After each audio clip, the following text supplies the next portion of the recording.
საიდან იწყება? აშენებს ეკლესიას პოლიტიკოსი. ხო სწორია რა? ჯერ შენ თუ აშენებ ეკლესიას, ხო? შენ არ უნდა იყო პოლიტიკოსი. მოდი აქედან დავიწყო. პოლიტიკოსმა ეკლესია არ უნდა აშენოს. შვილო, ეკლესია უნდა აშენოს კაცმა, რომელიც აბსოლუტურად შორს არის ყოველგვარი პოლიტიკური ამბიციისა. აბსოლუტურად. მხოლოდ ერთადერთი ამბიცია. რამდენი დამამთავრებელი აშენებული? არა. მოდი ესე ახლა რომ არის პოლიტიკოსი რომ აშენებს ეკლესიას, ის ეკლესია ხდება მისი პოლიტიკური არენა.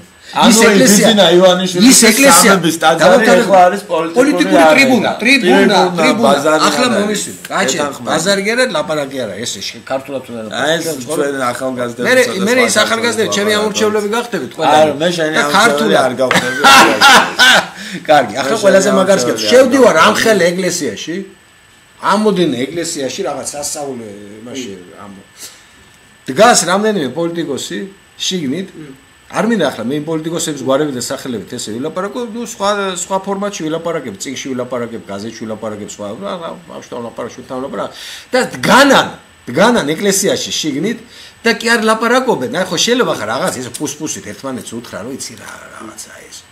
ჩვეულებრივად როგორც ტელესტუდიაში ზიან ეს ხალხი ტელევიზიაში.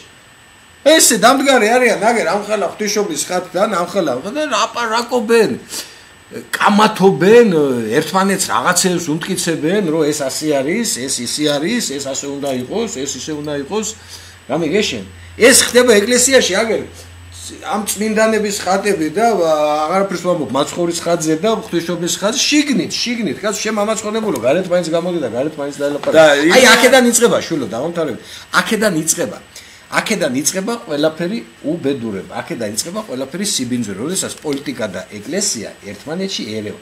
მერე იმ ეკლესიის მღვდელი რაც არ მოეწონება, ხო? იმიტომ რომ იმ ეკლესიის მღვდელი ეკუთვნის ეკლესიას კი არა იმ პოლიტიკოს, რომელმაც ის იმან ეკლესია რომ ააშენა, თან ეკლესიაში დააწყებინა მუშაობა, თავისი მღვდელი მოიყვანა. ესე იგი ეკლესია კარგავს უკვე თავის ანუ ილია მეორე მეგობრებო არის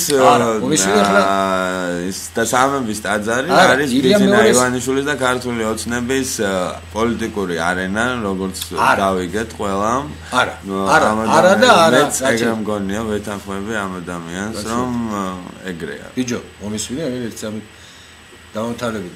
მე გეუბნებით ერთ რაღაცას. თუ ჩვენ ვიწერთ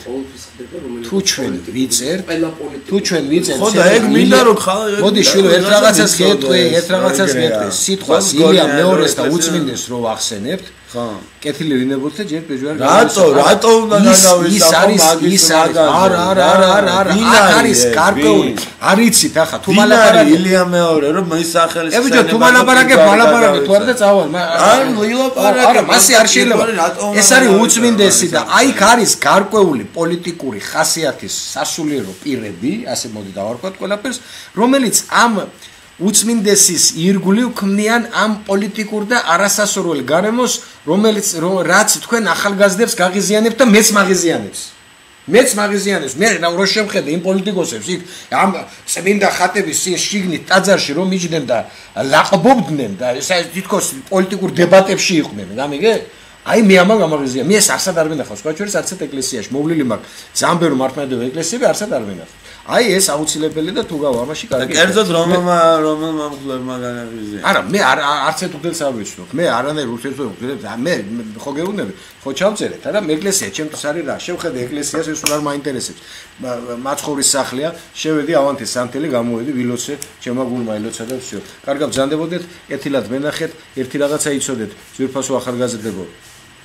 ატივეცით და იყავით თუ შეიძლება ასე თქვას სიმართლის მსახურნი.